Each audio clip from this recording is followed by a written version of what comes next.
Yesterday we have covered about the basic properties and about the few theorems of fluid mechanics. Today we will cover about the few more terminologies and few more phenomena related with the fluid mechanics. Okay, so today we will cover basically the laminar and turbulent flow related with the flow through pipes, the pipe network system, and the boundary layer condition or the boundary layer theory. Okay, so we will commence with the flow in pipes.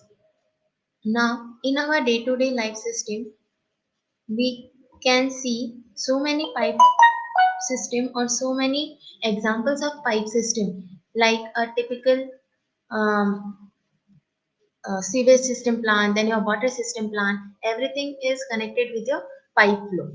So to understand the pipe flow, we have to first of all understand how the water flows through these pipe networks, how the velocity can be calculated out of this pipe network, how the area and velocity these two components affect the head losses in these pipe systems. Okay, so for the pipe system, when water is flowing through it, the very first stress which is applying on the pipe, water in the pipe is your shear stress, and that shear stress is given by the Newton's law, and that Newton's law of shear stress is given by tau is directly proportional to the velocity gradient.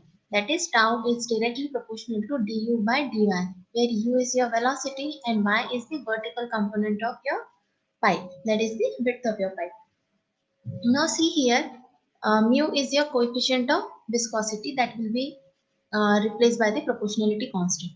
Okay, so this term tau is equals to mu du by dy plays a very important role when you are dealing with the flow through pipes, because your water is flowing in a horizontal direction. So here your normal stress is again working in a downward direction, but a very prominent or very dominant stress which is acting on a pipe is your shear stress or a shear force.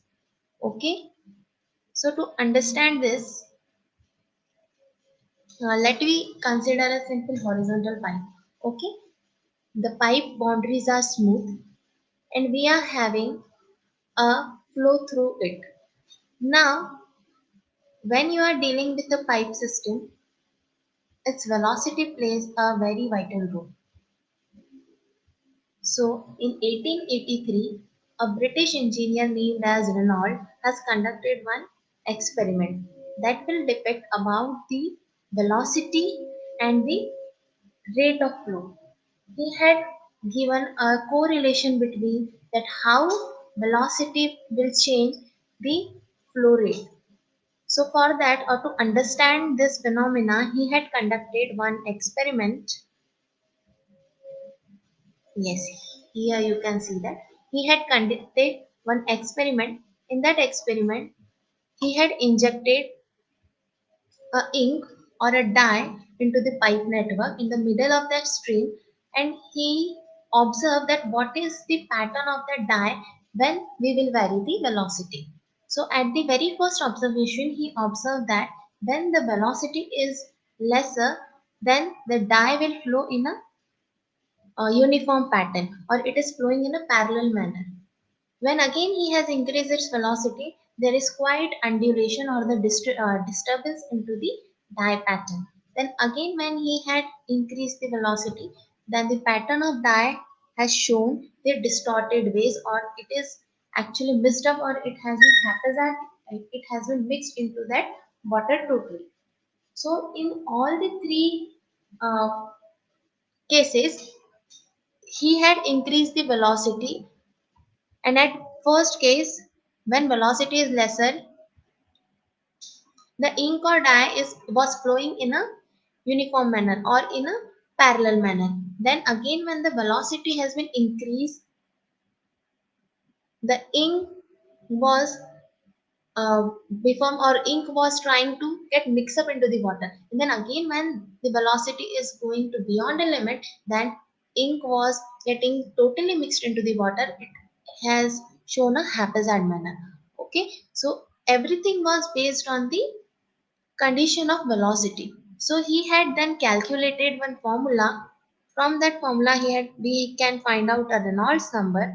So on the basis of that number, He had defined three types of flow, that is laminar flow, turbulent flow, and a transitional flow. So as per the Reynolds theory, when the Reynolds number is less than 2000, your flow is termed as laminar flow. When it is in between, that is Reynolds number is in between 2000 to 4000, the flow is termed as your transitional flow. And when the Reynolds value will exceed 4000, then it will be termed as your turbulent flow. So basically in laminar flow, the fluid moves in a parallel manner, or when the one layer of the water will stick to the another layer, it will not get separate out.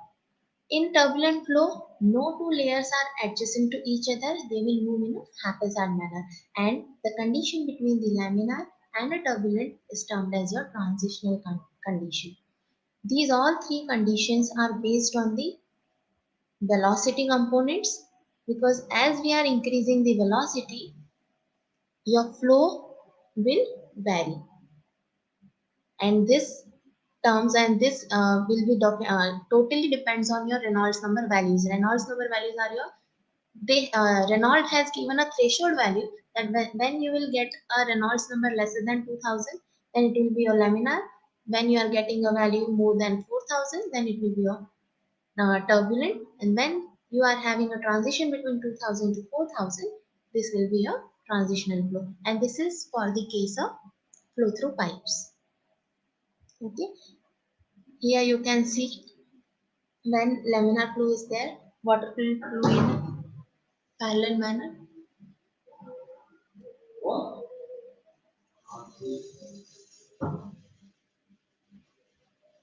and when water is flowing in a haphazard manner, it is your turbulent flow. Okay, so this type of phenomena you can also term this in a uh, can see in a water sink. Okay.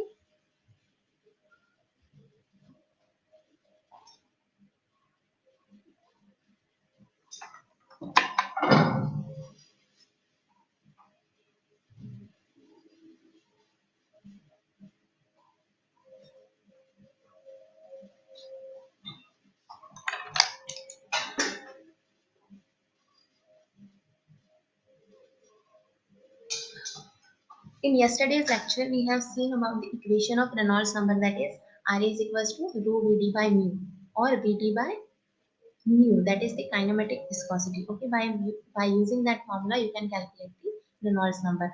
And Re in velocity is directly proportional. So it will implies that you will increase the velocity, your Reynolds number will definitely going to increase.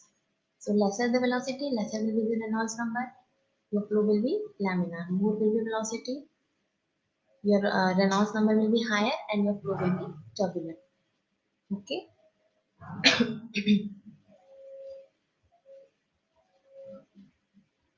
Now, based on this, there is one theory termed as your laminar flow theory in a pipe network. Now, again, consider a pipe section. In that section, consider a small element in that pipe network. It's supposed to be R is my radius of that pipe, and you had taken just cut it out a piece out of that pipe section. So your small r is the radius of that pipe section. Okay, so on the edges there will be stress, and that stress will be your shear stress, that will be termed as, or that will be denoted by the tau. On the on the entering of the water, or at the left hand side of your pipe, there will be pressure. Again, when water is exit or water is getting out from the pipe, at the outlet there will be another pressure. So at the inlet your pressure will be P. At the outlet, as the water has been moved out of few meter of length, so your pressure will get reduced by the inlet, so that reduced pressure will be delta P. So your outlet pressure will be P minus delta P. Okay, so there are three types of total forces are acting on this pipe section. That is a shear stress on the boundary of wall, that is tau. Second force is a second force pressure is P at the inlet of the pipe, and another pressure is your P minus delta P at the outlet of the pipe. Okay, so Then you have to find out the total force on this pipe. So there will be plus P minus delta P minus tau. Okay. So when you will solve all these three forces on all these three pressures, you will get an equation for the velocity gradient, and that will be your minus R by 4U, the pressure gradient into 1 minus small r square by capital R square. Now, by this equation, what we will get, just look at this figure. In this figure,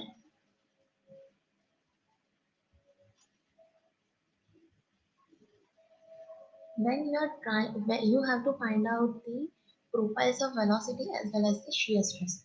Now, velocity is maximum at the center of the pipe, and stress is maximum at the edges of the pipe or at the surface of the pipe.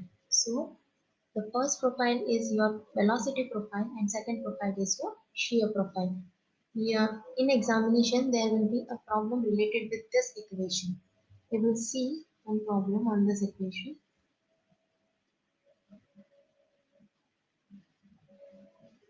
Okay, let's read out this problem. For a fully developed laminar flow of water, dynamic viscosity is given 0.001 Pascal second, that is Newton meters square second, through a pipe of radius 5 meter.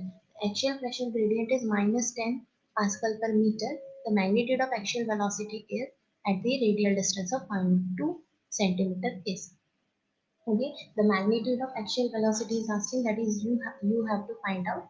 Then you are given with viscosity, that is mu, then small r is given, that is 0.2 centimeter, capital R is again given, that is your 5 centimeter, and a pressure gradient is given, that is your 10 Pascal per meter. Okay, so you are having an equation for you, that is for the magnitude of axial velocity. Just put all the values in this equation, you will get your answer. Okay, one more thing over here. Sometimes you are given with you are not directly given with the radiuses. So in that case, if supposed to be you are given with the diameter, so just read out this equation or this question properly and then put all the values. Then again, sometimes pressure is not directly given to you. They will give you this much of force on this much of area. So you have to find out the pressure gradient by force per unit area. So you will get this dp by dx value.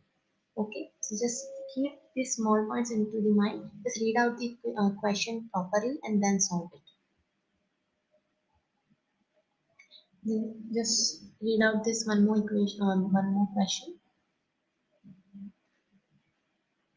A pipe of diameter 150 is given, velocity is given, density is given, and your viscosity is given. Okay, so yesterday we have seen the Reynolds number formula, that is rho Vd by mu. Just put all the values, that is velocity is in meter per second, diameter is in 150 mm, so it will be 0.15 meter. Then density is given and your viscosity is given. So it will be your Reynolds number, that is 708. Okay, so now we have seen if your Reynolds number is less than 2000, then it will be your laminar flow. Okay, so question may be asked that which type of flow is this? Just calculate.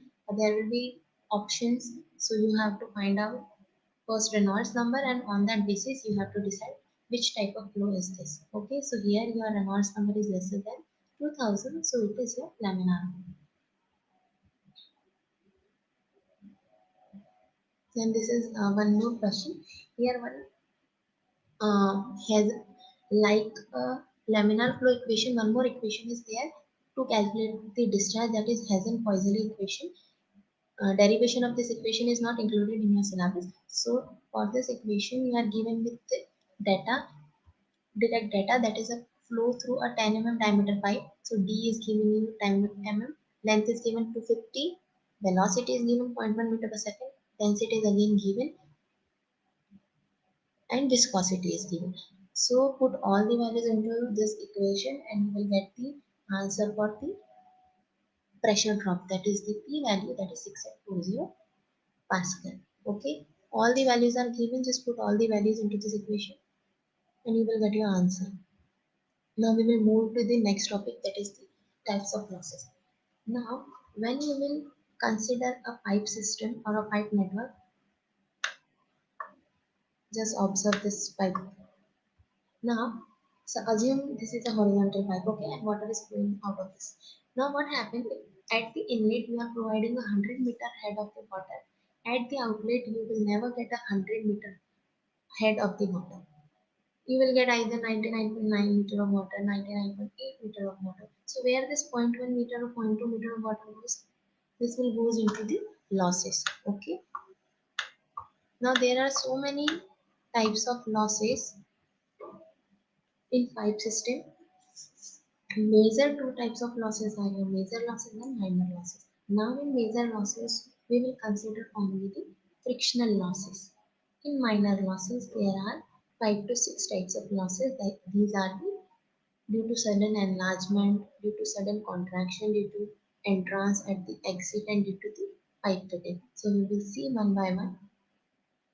First of all, we'll go to the major losses. Now, major losses are due to the mainly because of the frictional losses. One more major loss is there, that is a motor loss.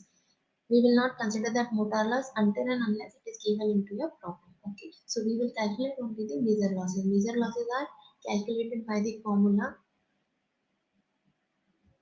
that is FLV square divided by twice G into D. In some books, it is given as 4 FLV square divided by twice G into D. Okay, now see this figure. In this figure, when water is pipe is suddenly get enlarged, so what will happen? Cannot take that part suddenly. It has to be moved in a curved manner.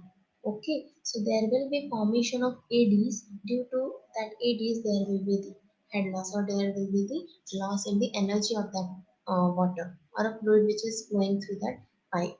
So that loss will be considered as your major loss. Okay, second loss is your minor losses. Second losses are your minor losses. In minor losses, first loss is your due to sudden enlargement. Sudden enlargement can be calculated as v1 minus v2 square divided by twice of g.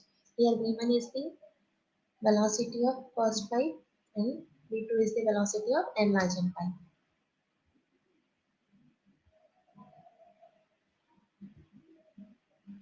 Then there is next loss, that is loss due to sudden contraction. Likewise, the same expansion, there is contraction, and that contraction again, water cannot take that contracted pipe diameter suddenly, so there will be formation of ADs. Because of that ADs, there will be formation of, or there will be loss in the water energy. So this loss can be calculated as V square by 2G into 1 by Cc minus 1 whole square, and it will be denoted as your Hc. Okay. Next loss is your loss at exit. This will be calculated as V square by 2G. Then your next loss is loss due to fitting. Now there are so many balls, gestures, fixtures into the pipe network or the pipe fittings. So because of these also there will be a erosion between these two components, between water and that fitting. So that loss will be calculated as d square by 2g into k. That k will be given or can be calculated, can be assumed as 0.5 in many cases if not known. Okay, if known by the brochure of that ball, whatever fixture you have used, if it is mentioned over there, we can take that. If not, then k can be taken as 0.5. Then there is loss at entrance. Again, head loss at entrance can be calculated as 0.5 V square by 2G. Okay. So basically there are two types of losses, major losses and minor losses. Major losses are mainly because of friction, and minor losses are because of due to sudden contraction, due to sudden enlargement at the pipe entry, at the pipe exit, and due to the bend. In examination, if supposed to be you have to find out the total head loss, and if it is not mentioned that whether you have to consider minor loss or not, then you do not have to consider the minor losses. If it is mentioned that consider minor losses, and in that case only you have to consider the minor losses. Okay. Even though if you consider minor losses, it is well and good, but in university examination, if it is not mentioned, then there is no need to take the minor losses. Then in pipe network, sometimes there are so many different types of diameter pipes are connected in series. So when the different pipes are connected in series, they are termed as pipe in series. Now, let's suppose the first pipe is having diameter d and second pipe is having diameter d2, third pipe is having diameter 3d respectively, as they are having the areas of A1, A2 and A3 and velocities V1, V2 and V3. Now in this case, when your pipes are connected in series, your velocities are equal. That is Q1 must be equals to Q2 must be equals to Q3, and your head losses are, and the total head loss at the outlet must be equals to the head loss through the all three pipes. That is, total head loss will be head loss at section 1 plus head loss at section 2 plus head loss at section 3. So just keep one point in your mind: when your pipes are in series, your discharge, that is your rate of flow, is equal through all the pipes, and your head, your sorry, I'll repeat. When your pipes are in series, your total discharge at section 1, at section 2, and at section 3 is equal, and your head losses at the outlet are summation of all the head losses at the section or at the different diameter pipes. That is, in this case, your discharge at pipe 1, discharge at pipe 2, and discharge at pipe 3 must be equal, and your head loss at the outlet should be HF1 plus HF2 plus HF3. Okay, so if supposed to be, again here continuity equation should be satisfied at all the three equations. So Q1 is equals to Q2 is equals to Q3. So your A1 B1 must be equals to A2 E2 must be equals to A3 V3. It's supposed to be you are given with the one, both the areas and one velocity, so you can find out the velocity which is not given. Okay, by use of these two formula. Then there is, when there is arrangement of pipe, that is termed as a pipes in parallel. Pipes in parallel are having the opposite concept as used in pipes in series. In pipes of parallel, your discharge will be summation of all the pipes, and your head loss must be equal in all the pipes. Okay, so your discharge should be, here we are having the two pipes, so here Q must be equals to Q1 plus Q2, and your head loss should be HF1 is equals to HF2. Okay, so in pipes in series, discharge discharges are same. In pipes in parallel, head losses are same. In pipes in series, your head losses are summation of all the head losses at the outlet. Then in pipes in parallel, your discharge at the outlet should be summation of all the discharges into the parallel pipes. Okay. Then there is one more concept, that is water hammer in pipe. Now, just observe this figure. What happened when when water is flowing through pipe, it will flow with a specific velocity. Okay. Then it's supposed to be, even close your valve. Just assume your tap. Okay. If you are closing your tap slowly, gradually, so what will happen? The momentum of that water will reduce gradually. But if supposed to be you are suddenly breaking the velocity of that water, then what will happen? Because of the velocity of water, there will be some amount of momentum was running through that water. So that momentum will suddenly gets break up, and that momentum will get converted into the pressure energy, and that pressure energy has the effect of hammering action on the walls of the pipe, and that is known as your water hammer. The high pressure waves will be transmitted along the pipe with a velocity equal to velocity of sound waves, and it may create noise that is termed as your knocking, and these knocking will also have effect on the walls of the pipeline, so that effect will be termed as your water hammer or the knocking effect. Now there are three types of different cases we consider by the variation of the closing wall. When water hammer is considered when valve is closed gradually. Then second case when water hammer we are considering when valve is closing or we are closing a valve suddenly and when pipe is your rigid. Then again water hammer when your pipe is suddenly closed and the pipe is elastic. Okay, in all the three different types, there will be change in the timing of the closure of wall. Because of the change in the timing of closure of wall, the velocity of the flowing fluid may vary and accordingly the different calculation may vary. Okay,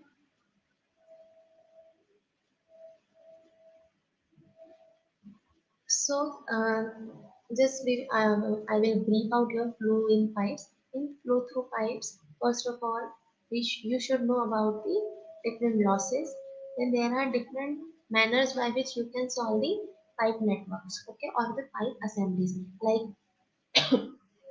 flow, there are different types of losses, frictional losses and minor losses, that is major losses and minor losses. Then the pipe networks or the pipe arrangements can be solved by means of pipes in series, pipes in parallel. Then there is again one more phenomena, this is junction or the junction problems are also there. Then again there are siphon. So 4 to 5 concepts are there by which you can solve the pipe networks or the pipe arrangements. Okay, then we will move to the next topic, that is your boundary layer theory. Now, before going to this theory, I'll just give you a live example by which you can understand this theory, the principle of this theory. Just assume you are roaming around a crowd, and if supposed to be you have to make deformation or the demarcation between the crowd. So you can make a line by which you can say that here the crowd population or the population of crowd is more, here the number of people are less, and here the number of people are intermediate. Is it? You can see into this figure. So randomly you can have a bifurcation, that it is a physical bifurcation, not an imaginary bifurcation, but a physical bifurcation, that you can say that here the crowd of people is high, here the number of population is less, and here again it is equal to negligible. Is it? So these lines will be termed as your boundary layer. Okay. Now, in terms of water, how you will define a boundary layer? Now look at this figure. Whatever, if supposed to be I have inserted a plate into a water, what will happen? The behavior of water will change when I have inserted a plate into it. Now, at the starting of the plate, the water flow will be the laminar, but as it will move along the horizontal direction, along the x direction, the movement of water will going to increase and the flow will turn out to be turbulent from the laminar. Is it? So when the water is in the contact of this plate, when the water is in the contact with the plate, there will be the velocity of water is least as compared with the upper velocity or the velocity of the fluid which is quite away from the plate. Is it? So at a certain distance, this velocity will be equals to the velocity of this free stream, or it will be equals to the 99% velocity of the free stream. So that point in the perpendicular direction is termed as the locus point in that region. Okay, so likewise, when I will connect all the points through that plate, throughout that plate, that will make an imaginary line like this. So this line will separate your total stream region into the two region, and that layer will be termed as your boundary layer. Boundary layer is a layer where Your stream flow can be divided into two parts where the lower part of the boundary is having the velocity which is lesser than the stream free stream velocity, and the upper region of the boundary line is having the velocity which is at least 99% to the free stream velocity. Okay, now as if I'm saying this that your relative velocity in the lower region of the boundary layer is not equals to the upstream velocity. So definitely it is not equals to the streamline velocity. So there will be movement between the particles, is it? So inside the boundary layer, the shear stress is not equals to zero because there is relative motion between the particles. But whenever you are going up to the boundary layer, there will be no relative motion between the particle because the approximately velocity of the stream flow or the free stream flow is 99% same as the actual flow. So that will be considered as the shear stress will be zero on the upper side of the boundary layer, and inside the boundary layer the shear stress will not be zero. Okay, again inside the boundary layer your flow will be rotational, and outside the boundary layer your flow will not be rotational.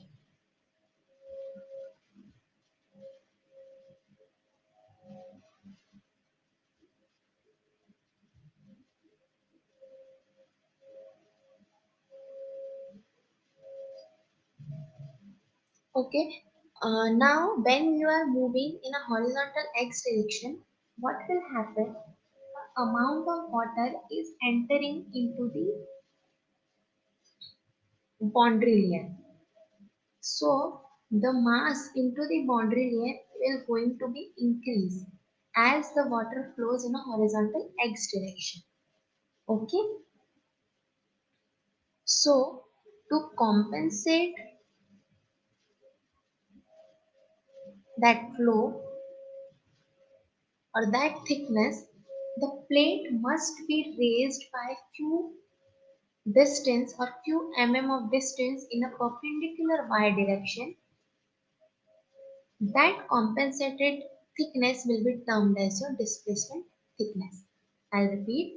When you are moving in a horizontal x direction, amount of water is getting entered into your boundary layer.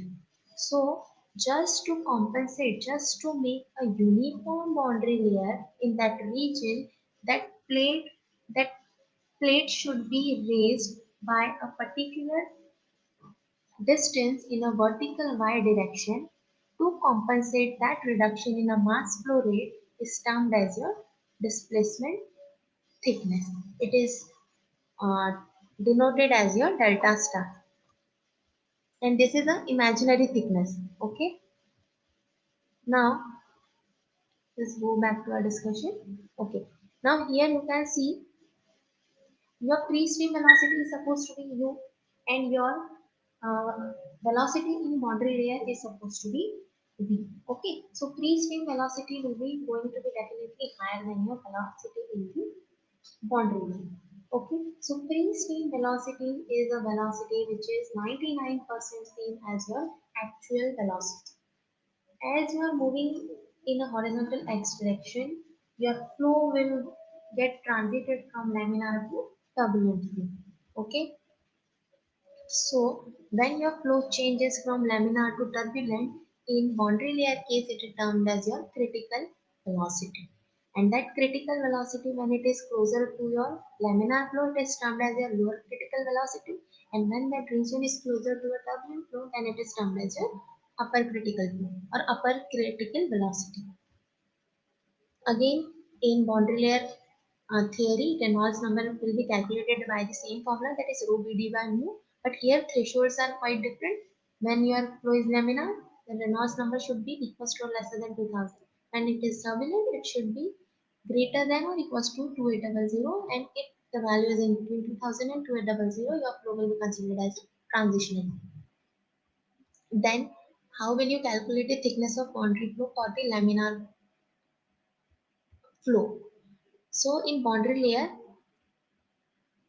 few empirical equations are given. So one of the equation is This one, delta laminar must be equals to 5.835 x square root of Rnx. Rnx is nothing but your Reynolds number for the laminar flow in horizontal x direction. Okay. Then again, a Prandtl has given an equation that is 5x divided by square root of Rnx. That is the Reynolds number. These are two equations to calculate the thickness of boundary layer in a laminar flow. For the turbulent flow, again, Prandtl has a given an equation that is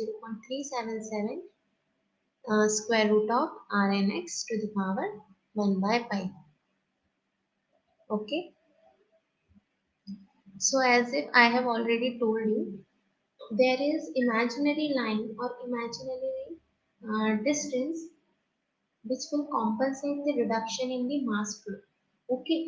So that these imaginary thicknesses are defined in three different quantities, that is displacement, momentum and energy.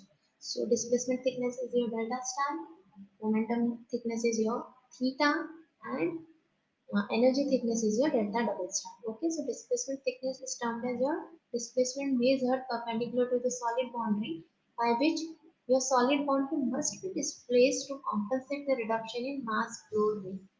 Okay, then there is momentum thickness, and here a formula is given, that is delta star is limit 0 to delta 1 minus u by us dy. U by us is nothing but the velocity gradient in a vertical y direction, where u is your velocity of boundary layer and us is the velocity of your free streamline. Okay, so ratio will be given to you for the particular y direction. In y direction, how the velocity is going, how the flow is flowing. So this term will be given to you to solve the problems. The second one is your momentum thickness. Again, momentum thickness is measured perpendicular to the solid boundary by which the solid boundary must be displaced to compensate the reduction in mass flow rate. Okay, so your momentum thickness is theta. It will be calculated as integration 0 to delta, that is the integration 0 to thickness into u by us, that is the ratio of velocities, into 1 minus again ratios of velocity in y direction. Then there is energy thickness. Again, it is a distance by which a boundary should be displaced to compensate the reduction in mass flow when measured in terms of energy. Okay, here your formula is, it is delta E or delta double star. Okay, in many other books you will see the delta double star.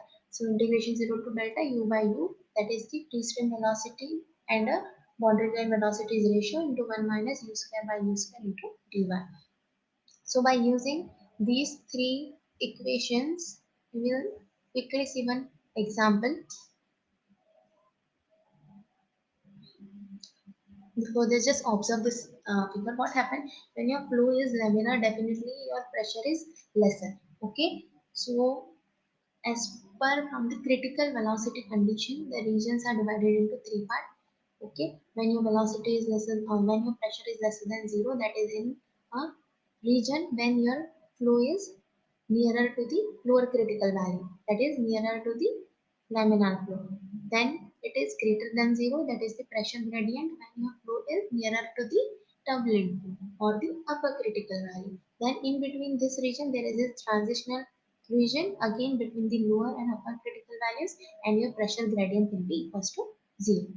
Okay, again the separation point will be when your pressure gradient is must be or is equals to zero, that is between the transition.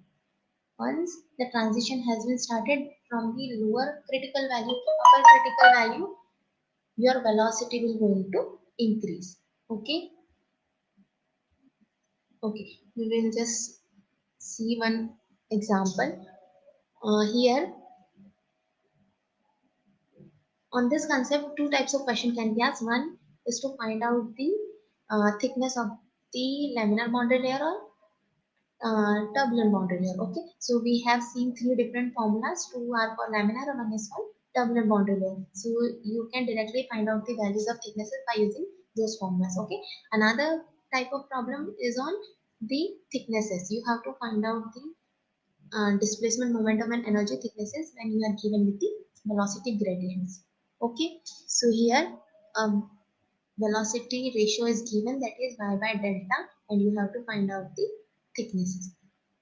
So first of all, displacement thickness is given by delta star is equal to integration 0 to delta 1 minus y, 1 minus formula is u by u into dy, that is u by u is given to you, that is y by delta. You just substitute that value over here, then integrate it, you will get a value of differentiate it, you will get by square by 2 delta, then it will be limit 0 to delta. Okay, just solve it, you will get a delta star value as delta by 2.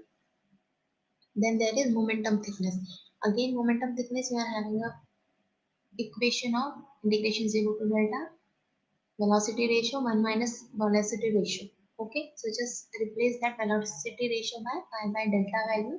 Just integrate those values and put the upper and lower limits. You will get a value of delta by 2 minus delta by 3. So I think this will give you a value of delta by 6. Okay, likewise the same energy thickness, you are having a formula, that is integration 0 to delta velocity ratio 1 minus velocity ratio square into dy. So put here y by delta 1 minus y by delta square into dy. Just integrate it, put the upper and lower limits, and you will get your delta double star value. Okay, so this type of question can be asked in your university and in competitive exams also. Then your next topic is network analysis and pipe networks. Now see, in network analysis, just observe these networks. Network analysis is nothing but a, जैसे हम बोलते हैं ना जंजाल, network मतलब क्या होता है जंजाल. So network, pipe network is nothing but a pipe का जंजाल. Okay, now see when there are a simple pipe assembly. So there are so many different procedures by means of which you can solve your pipe networks. Like if supposed to be you are having a pipe in series, so you can apply series formula. When your pipes are in parallel, you can apply pipes in parallel. Then when the it is a band pipe, you may apply the procedure of the principle of the siphon. Then there are flow at the junctions. But here, when you are having a network like this, then how many combinations of series and pipe you will apply? Just imagine, no two pipes. If supposed to be you are going to start this network by using the series and parallel system, so there will be n numbers of iteration at the end when you will get your discharge and head loss at the outlet and at the intermediate pipe. Is it? So it is quite tedious to calculate the head losses and discharge of each and every pipe when you are having such a complex pipe network. So to make this task as easy, the term pipe network has come into the existence, and there are methods to calculate the network analysis. Okay, so Hardy Cross was one of the scientists in 1930. He has invented his method to solve this type of complex pipe networks. As per his solution for the network analysis, he has used some assumption. Now, in his method, in his assumption, the total inflow must be equal to the total outflow. Okay, that is the amount of water entering into the junction is coming at the node must be equal to the amount of water or the quantity of water at the outlet or at the uh, out junction of the loop or the network. Okay, then the algebraic sum of all the head losses around a single loop or around a single network must be equal to 0. That is सारे head losses का जो summation है वो 0 होना चाहिए. ठीक है, ये इसका first second assumption था. First assumption is the amount of inflow must be equal to the amount of output. Then he has used the sign convention as clockwise as a positive and counterclockwise is a or anti-clockwise as a negative. Okay, then as we know that HM can be calculated as 4FLB square divided by 5G into D. Is it? So when you will simplify this term in terms of discharge, so you will get a constant into R square. Okay, so the head loss, that is HF, is given as a constant. Let me say that constant as k or r into a q square value. Okay. So HF can be calculated as head loss uh, is equals to r into q square. So he had calculated his head loss by using the r into q square formula, and he had given one more equation, that is to calculate the discharge, that is discharge, or you can say correction in discharge, that is delta q is must be equals to summation of, it must be equals to summation of rq square divided by r summation of twice q. Okay. Now here your inflow and outflow must be equal, your head losses around the loop must be equal. These two are the basic assumptions. So we will directly see one example by which you can understand this procedure. Now see, here it is a simplest loop. Okay, if I will tell you to solve this loop without using a pipe network, what you will do? You will consider first two pipes in a series, then two pipes in a parallel, and in many cases even you have to apply a third case also. Okay, so it will be a lengthy process. So how we will solve this network? By using the network analysis or by using the Hardy cross method. Okay, now see here my inflow is 90 meter per second. Okay, so at this A junction, my inflow is 90, so my outflow must be 90. Okay, so I will do a distribution. Here you are not given with a distribution. You are only given with the inflow 90. So your first assumption, inflow must be equals to outflow. ठीक है, तो ए junction पे हमारा 90 metre पर second का inflow आ रहा है, तो आउटफ्लो में वो 90 होना चाहिए. ओके, सो देयर में B combination of 30 30 60, 35 55, and then 40 50, 10 80. So there are so many possible combinations. Again, this is a trial and error method, so you have to do the number of iterations. Okay, so first I had taken a combination of 35 and 55. Now I am going to commence my procedure. Okay, likewise on the other junctions I have did all the possible combinations. Now I will go for the solving this problem. Now see, you are in here you are having a two loops, that is ABCD, sorry AB, BE, and second loop is your BD and C. Okay, so again here two loops are given, two circuits are given, length of each pipe is given, diameter of each pipe is given, and discharge. Discharge will be calculated by using a formula. Okay, and again HF will be calculated by using a formula, that is by using a Hazen-Williams formula, which is given over here. H is equals to 10.68 Q by C to the power 135 L by D to the power constant value. Okay, by using this formula, you will calculate your H value. Here I have shown one example for HF, that is pipe AB, for pipe AB. Okay, here they have used the formula for the form HF, they have calculated by using the Hazen-Williams formula. But most of us are familiar with the Tarsis-Weisbach formula, that is HF is equals to 4 FL V square divided by twice into D. We will calculate. So I have solved one more problem by that formula. Okay, just see this problem.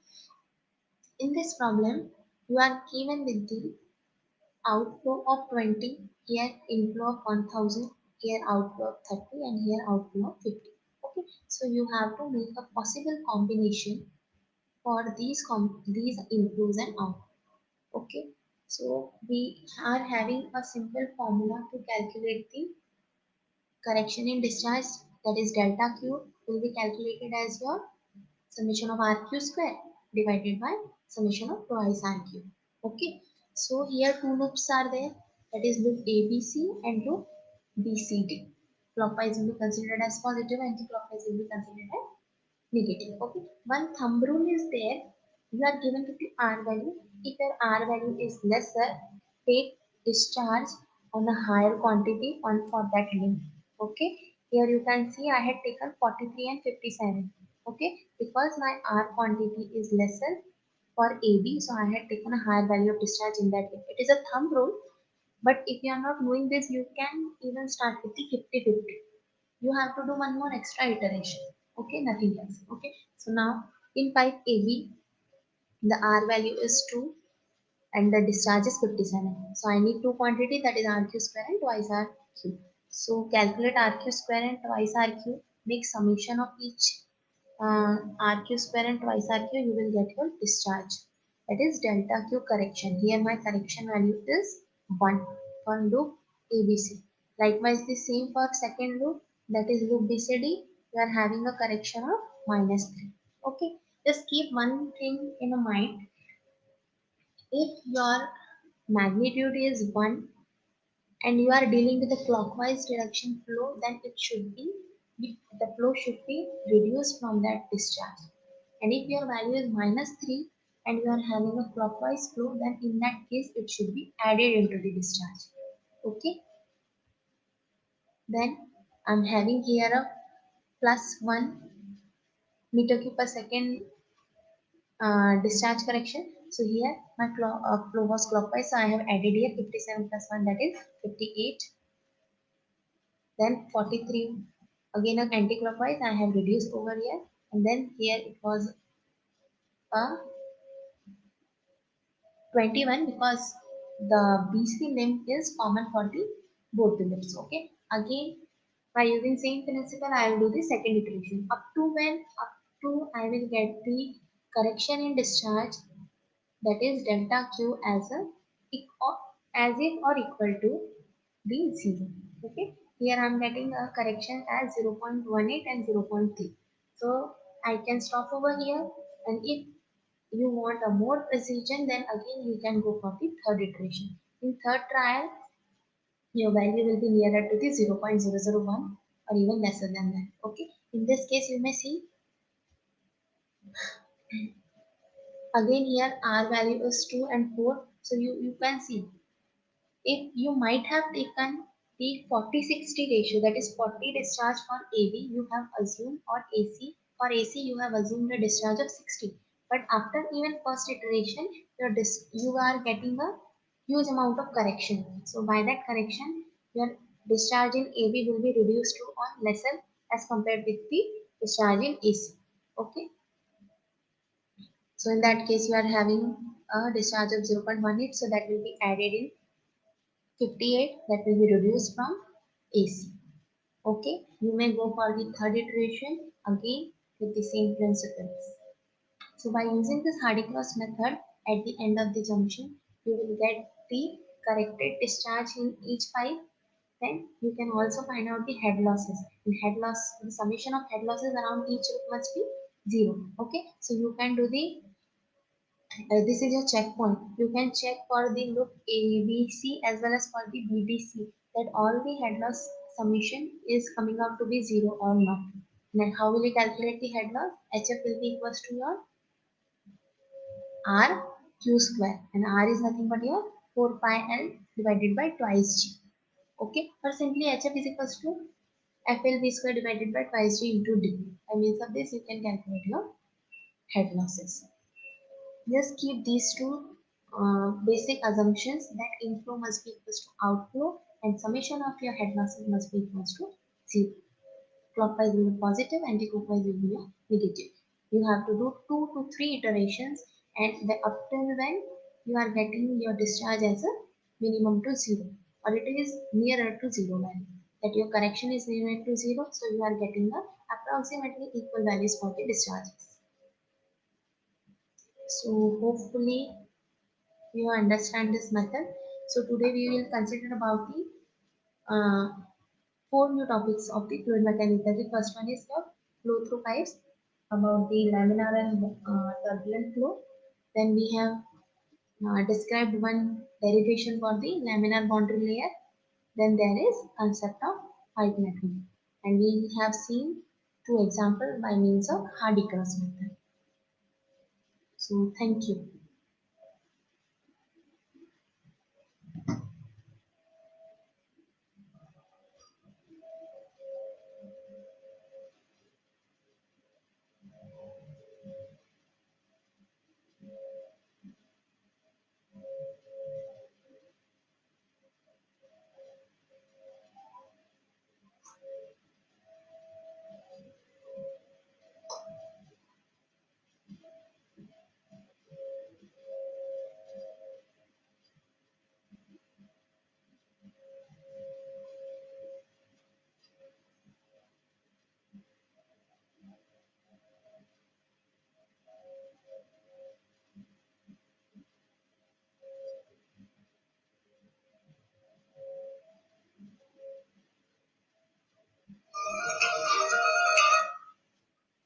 Hello.